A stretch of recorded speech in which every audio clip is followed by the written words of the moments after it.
got this video of Charleston motherfucking White, bro. And if you know Charleston White, he don't give a fuck about nothing. If your kid in the hospital right now, he'd be fuck that baby. Fuck that baby. And you know how he be talking. Yeah, yeah, yeah, homie. Fuck that little old girl. Like, damn, my nigga. Bro, I'm telling you, he don't give a fuck, bro. So we finna watch this little video, see what he talking about, Young Thug snitching. And I will say, bro, he always gonna tell the truth. I will give him that. Still get his C's, he still get his G's hit. Why y'all let these tell too? That's why he attacked me in the barbershop. But you got the black community clapping.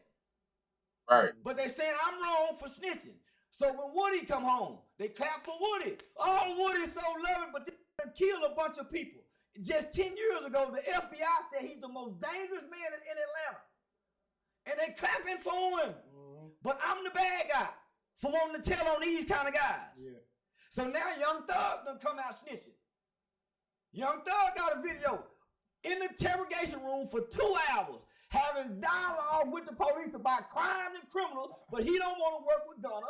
Come on, homie, look at the hypocrisy. So God made... That's real shit, though, bro. It's the black community, bro.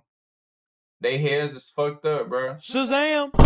They heads fucked up, bro. It's the black community, bro. They praising the bullshit.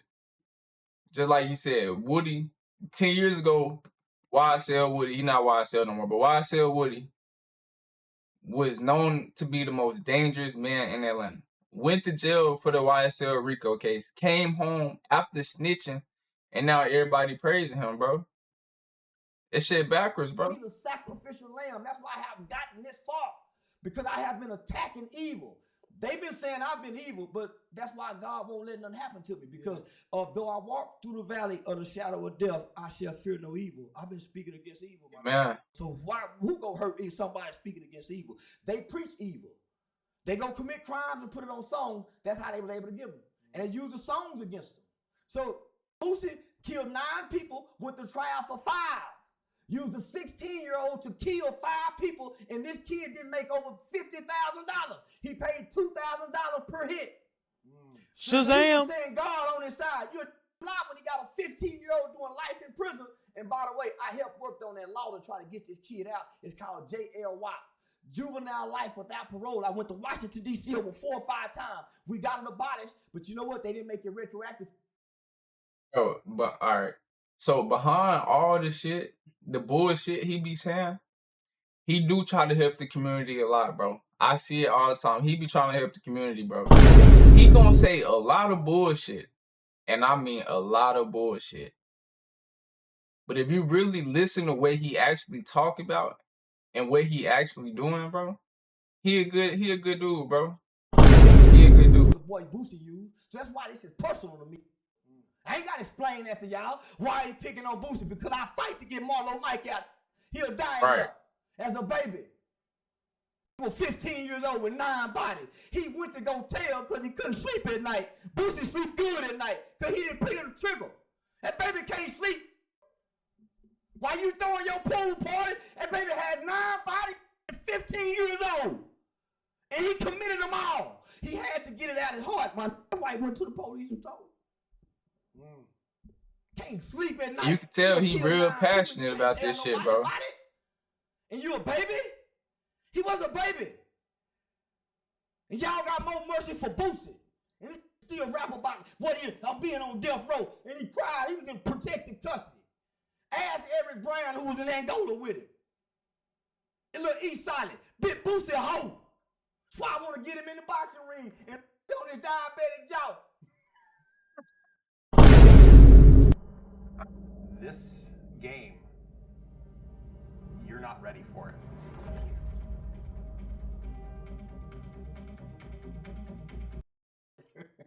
He even said in the song, he the top 5. He done misled more juveniles in America than Tupac. Boosie should be sentenced to the higher end of the maximum sentencing guideline. You know why? Because he talked that street. Let's see if he can stand that street. Because his background take him to that USP he was talking about. They gonna go back when he ran away from home at 12 years old? See, I done been in federal court when they say, oh, you ran away at home at 12. At 13, I don't know what that's about. You pull a gun out on somebody when you were 14. Oh, it was a BB gun, but that's still serious. I watched a federal judge walking from decisions he made when he was 12 to 24 and took him to 30 years. Let's see if Boosie can stand up under that. Let's see if Boosie can stand up under that. Take him to the high sentencing end of the guideline and see if this don't fold. He ain't been tested. That was just talking. That's been tested. How can you give a man life, 2 life sentences, and he still go down there and make right choices? Most go down there doing wrong with 2 lives. They give up. How you still have hope? Let's see if Boosie that strong. Strong. Niggas just be talking. They don't make rap songs about like him. They don't make rap like him. Don't rap. They don't get a chance to rap, nigga. So maybe the culture is changing. Maybe they're celebrating people that's selling now, right? I think I made telling cool. Cause telling, I think so. If you can fight, telling really. Let me break this shit down for you, bro. If you a civilian, bro, you in the civilian world. Let me give y'all an example. Boom. You a normal dude. You working a normal 9 to 5. And you at work and the police come to your job because one of your best friends just committed a murder. You ain't did nothing. You at work. You ain't did shit. But you know your friend committed this murder and now they finna pin this murder on you. Mind you ain't did shit. You finna tell, bro. You finna tell. You ain't no street nigga. You not applying by no code. You ain't never claimed to be a street nigga. So now, boom, now let me give you another example. Now, if you in the streets, you doing this, y'all going on drive-bys, hits, killing, robbing, whooping, whatever. And you tell, use a snitch, bro. Use a snitch. Because that's the life you chose, bro. You a snitch, bro. And that's how 80% of this shit go, bro. Y'all niggas, y'all want to live that street life, but then when it's time, when you standing in front of that judge, you ain't a street nigga no more. That's how I go, bro. Every time. If you can fight, telling cool. Don't be that can break it down. Or have a reputation like Woody, known for shooting that pistol, and you act like you might still go back to shoot that pistol. You can tell every time you go. Shout out to Gator. Been 3-4 times, nigga come back still. Shout out to that Gator from the north side. What about Steven Jackson, right? He's recently brought you up and he's been speaking on you. I don't know why he's been speaking on you. Steven's a wannabe, man. Yeah, you know what? He's a wannabe trying to be. Oh, Alright, so let me give y'all a little backstory on this shit right here, bro. Long story short, I think Charleston White, he might have said some shit about George Floyd. Don't quote me on that shit, because I don't know. But he might have said some shit about George Floyd. Steven Jackson got mad and boom. And you know when Charleston gets started, he don't stop. He don't stop, bro. So you got in the black community, you got men and you got males. You got males that's adult that don't know how to be men. All right. You got men and males. Then you got OG. Then you got street. Then you got juvenile delinquents. Then you got the YNs. You got squad. But then there's a group of that I like to refer to as has-been. Michael Jordan is a has-been. Tiger Woods, has-been. You know, once was great, has-been. He retired, you put his jersey up. Then you got a used to be. The used to be is the I don't like. He used to be something, and he's still trying to remind you of what he used to be, but he ain't that today. Used to be, talk about when he used to have money. When we used to, but you can't do it today. So shut up. Then you got a wannabe. That's what Steven Jackson was. And he's spin though. That's real shit. Boy, a wannabe. I grew up in the suburbs. Right. 3rd grade, I had my own room, my own phone line, and I had a bunk bed, and I had a Nerf tennis ball with you can shoot the basketball in your room, and I had an Atari to myself. That was considered rich back then. So I don't know what it's like to grow up in the project, but I watched it on TV when I went over my cousin them house in the ghetto on the weekend. I got to stay Friday, Saturday, come home late Sunday. I can see all kinds of kids in my community don't get to see because their parents is unsupervising them. So I take these negative elements back to my suburban neighborhood and I play with kids who hadn't saw this, and now I'm trying to hunt it because I done seen my big cousin getting this up. So now I'm trying to see over here. So they don't suck over here, but I'm introducing it. So that's how kids learn. I'm hearing music. Hey, we want some. So I'm learning this here and stealing the tape and bringing it over here, and we listening to it after school. Right. You see what I'm saying? So this is why white.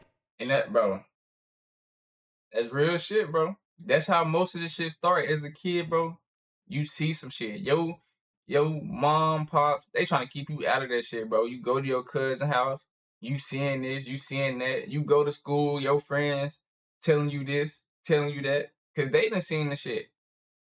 So it's a cycle, bro. It's a repeated cycle. People didn't want their kids going to school with black kids. Hell no, I don't let them come across the railroad track. So I understand. So it's a reason why your parents don't want you playing with certain kind of kids, because this kid is being exposed to some. I wasn't being exposed over here until I went to my aunties and my cousins in the house. And I bring that over here. Oh. Because children are not supposed to see it, hear it, nor speak it. So Child stand in child place. So by the time the culture and by the time black entertainment and black culture started propagating it, homie, you gotta think. Nigga, I'm 8, 9 years old. Our mothers are blue collar workers. Our daddies are blue collar workers. Our uncles are hustlers. And we all at home waiting for them to come off work with all our necessities and needs met. And we got MTV. We got a VCR. So you gotta remember, homie, when I'm born into the world, Superfly in the Mac is like Dr. King and Malcolm X in the black entertainment world. These movies are propagated and projected. So to hear her say, shut up, and she'll get slapped like a woman gets slapped in the movie, that ain't unusual. Right. Shut up. So, dude, what we doing? Shut up. We remember that in elementary.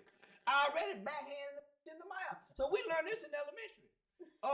We watching, you know. Oh, and that's why it's important, bro, to keep your child away from that kind of shit as much as possible, bro. As much as possible, bro. Because just like he said, they're going to go see some shit. They're going to go back to school, think it's okay. Some shit simple as doing that. Kid go see that, go back to school, now they flipping the teacher off. It's shit as simple as that, bro. Literally. As simple as that. It don't take long either, bro. Don't take long.